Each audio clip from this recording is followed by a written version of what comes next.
Los sistemas reproductores. El sistema reproductor masculino humano. La reproducción es necesaria para asegurar la continuidad de una especie. El resultado del proceso reproductor humano es la unión de un óvulo con un espermatozoide, el desarrollo del feto y el nacimiento de un lactante. Los órganos, glándulas y hormonas de los sistemas reproductores masculino y femenino juegan un papel decisivo en el logro de esa meta. En la siguiente figura se muestra las estructuras del sistema reproductor masculino. Las glándulas reproductoras masculinas se llaman testículos y están localizadas fuera de la cavidad corporal en una bolsa llamada escroto.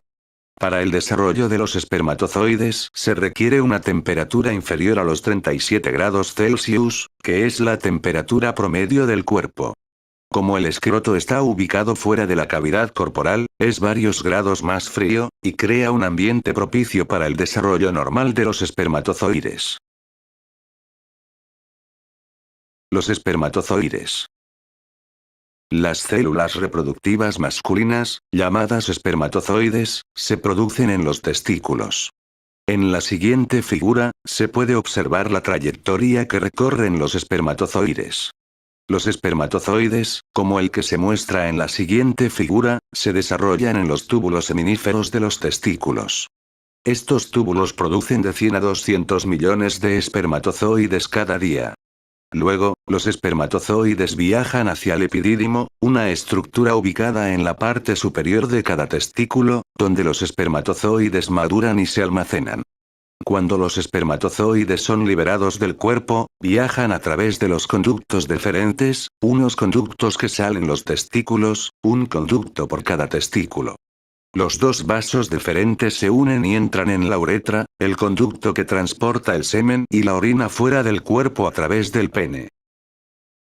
Los espermatozoides necesitan de un fluido nutritivo que los mantenga durante un tiempo suficiente para que puedan fecundar el óvulo. El semen es el fluido que contiene los espermatozoides, los nutrientes y otros fluidos de las glándulas reproductoras masculinas. Las vesículas seminales contribuyen con más de la mitad del semen y secretan azúcar en este fluido que proporciona energía, otros nutrientes, proteínas y enzimas para los espermatozoides. La próstata y las glándulas vulvouretrales contribuyen al fluido con una solución alcalina que neutralice las condiciones ácidas que el espermatozoide pueda encontrar en la uretra y en el aparato reproductor femenino. Las hormonas masculinas. La testosterona, una hormona producida en los testículos, es una hormona esteroide que se requiere para la producción de espermatozoides. También influye en el desarrollo de las características secundarias del sexo masculino que comienza a aparecer en la pubertad, período de crecimiento cuando se alcanza la madurez sexual. Estas características incluyen vello en la cara y el pecho, hombros anchos, mayor desarrollo muscular y una voz más profunda. Recuerda, que la laringe contiene las cuerdas vocales. Debido a que estas son más largas en los hombres que en las mujeres, la voz masculina es más profunda. Más tarde en la vida, la testosterona puede ocasionar calvicie. 3 hormonas influyen en la producción de testosterona. En la siguiente figura, se indica que el hipotálamo produce la hormona liberadora de gonadotropina, una hormona que actúa en el lóbulo anterior de la glándula pituitaria. La hormona liberadora de gonadotropina aumenta la producción de la hormona folículo estimulante, FSH, y la hormona luteinizante, LH. Las hormonas FSH y LH viajan a través del torrente sanguíneo desde el lóbulo anterior de la glándula pituitaria hacia los testículos. Allí, FSH estimula la producción de espermatozoides y LH estimula la producción y secreción de testosterona. Los niveles de hormonas masculinas están regulados por un sistema de retroalimentación negativa que comienza en el hipotálamo. El aumento en los niveles de testosterona en la sangre es detectado por células del hipotálamo y del lóbulo anterior de la pituitaria, lo que causa una reducción en la producción de LH y FSH. Cuando bajan los niveles de testosterona en la sangre, el cuerpo responde produciendo más LH y FSH como se muestra en la figura. El sistema reproductor femenino humano. El sistema reproductor de una mujer se especializa en producir óvulos, recibir espermatozoides y proveer un ambiente apropiado para la fecundación del óvulo y el desarrollo del embrión. En esta figura se puede observar las estructuras del sistema reproductor femenino, en el cual hablaremos más adelante. Los óvulos. Las células reproductoras femeninas, llamadas óvulos, se reproducen en los ovarios y se ilustran en la siguiente figura. Cada ovario es aproximadamente del tamaño de una almendra. Los ovarios contienen óvulos inmaduros llamados ovocitos. Alrededor de una vez cada 28 días, un ovocito es estimulado y se desarrolla y convierte en un óvulo. El óvulo está rodeado por células foliculares que le proveen protección y nutrición.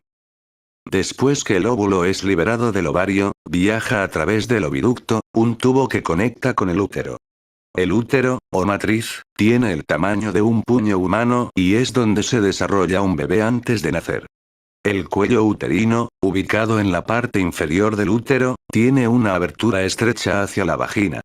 Esta última conduce al exterior del cuerpo de la mujer. Las hormonas femeninas. El estrógeno y la progesterona son hormonas esteroides producidas por células en los ovarios. El lóbulo anterior de la glándula pituitaria de la mujer también produce LH y FSH, las cuales influyen en los niveles de estrógeno y progesterona en un ciclo de retroalimentación negativa.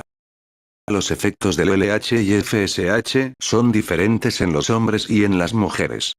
Durante la pubertad, un aumento en los niveles de estrógeno es la causa del desarrollo de los senos, el ensanchamiento de las caderas y un aumento en la cantidad de tejido adiposo en la mujer.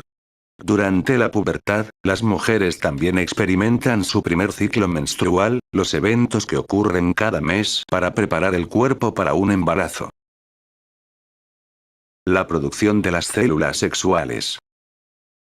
Como sabemos, mediante la meiosis, cada célula en las gónadas masculinas o femeninas, llamadas testículos u ovarios en los humanos, forma 4 células sexuales llamadas gametos. En el hombre, diariamente se producen espermatozoides a partir de los espermatocitos primarios, comenzando en la pubertad y a lo largo de toda la vida del hombre.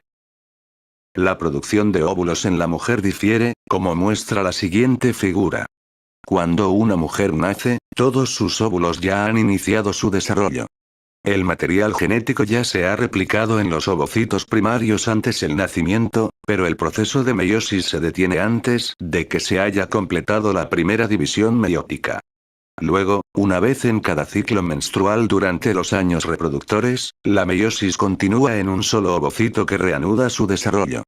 Las estructuras resultantes al final de la primera división meiótica de un ovocito son de distintos tamaños. La menor de las dos estructuras se llama cuerpo polar. Los cromosomas se han segregado, pero hay una división desigual del citoplasma. La mayoría del citoplasma de la célula original queda en la célula que posteriormente se transformará en un óvulo y el cuerpo polar se desintegra. En la segunda división meiótica sucede un proceso semejante.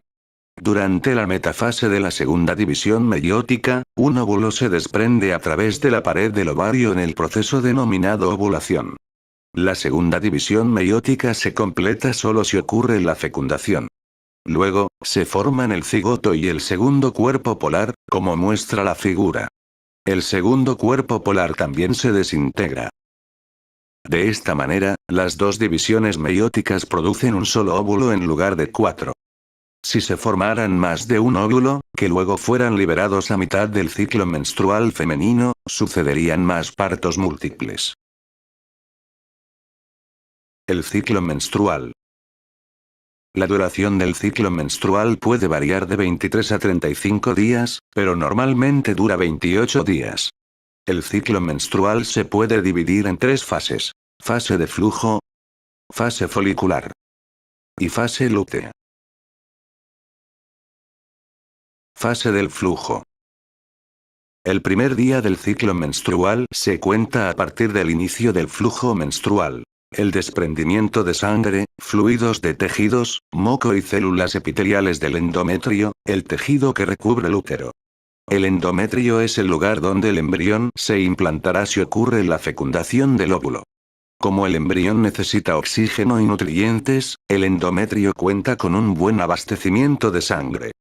Durante la menstruación, ocurre sangrado porque las capas externas del endometrio se desprenden y se rompen los vasos sanguíneos que las irrigan. Alrededor del quinto día, inicia la reparación del revestimiento del endometrio. Conforme el ciclo continúa, el endometrio se hace cada vez más grueso. Fase folicular. Durante el ciclo menstrual también ocurren cambios en los ovarios debido a las variaciones en los niveles hormonales, como se ilustra en la figura. Al inicio del ciclo menstrual, cuando los niveles de estrógeno están bajos, el lóbulo anterior de la pituitaria comienza a aumentar la producción de LH y FSH, lo que estimula la maduración en el ovario de unos cuantos folículos. Luego, las células en los folículos comienzan a producir estrógeno y una pequeña cantidad de progesterona. Cada folículo contiene un óvulo inmaduro, un ovocito, luego de casi una semana, generalmente solo queda un folículo en crecimiento. Este folículo restante continúa creciendo y secretando estrógeno, lo cual mantiene bajos los niveles de LH y FSH, un ejemplo de retroalimentación negativa. En el día 12, el elevado nivel de estrógeno causa que el lóbulo anterior de la glándula pituitaria libere una gran cantidad de LH. Esta liberación súbita de grandes cantidades de LH causa la ruptura del folículo y ocurre la ovulación. Fase lútea. Después de la ovulación, las células del folículo cambian y este se transforma en una estructura llamada cuerpo lúteo, que está ilustrada en la figura, que se degenera lentamente a medida que continúa el ciclo menstrual. El cuerpo lúteo produce grandes cantidades de progesterona y una pequeña cantidad de estrógeno, lo cual permite mantener bajos los niveles de LH y FSH por medio de retroalimentación negativa. Recuerda que FSH y LH estimulan el desarrollo de nuevos folículos, pero cuando estas hormonas se mantienen en niveles bajos, se interrumpe temporalmente la maduración de nuevos folículos. Hacia el final del ciclo, el cuerpo lúteo se desintegra y cesa su producción de progesterona y estrógeno, ocasionando un rápido descenso en el nivel de estas hormonas. Este rápido descenso desencadena el desprendimiento del endometrio y el inicio de la fase de flujo de un nuevo ciclo menstrual. Si el óvulo es fecundado, no inicia un nuevo ciclo menstrual y suceden una serie distinta de eventos. Los niveles de progesterona permanecerán altos e incrementarán la irrigación de sangre al endometrio. El cuerpo lúteo no se degenerará ni disminuirán los niveles hormonales. El endometrio acumulará lípidos y comenzará a secretar un fluido rico en nutrientes para el embrión en desarrollo.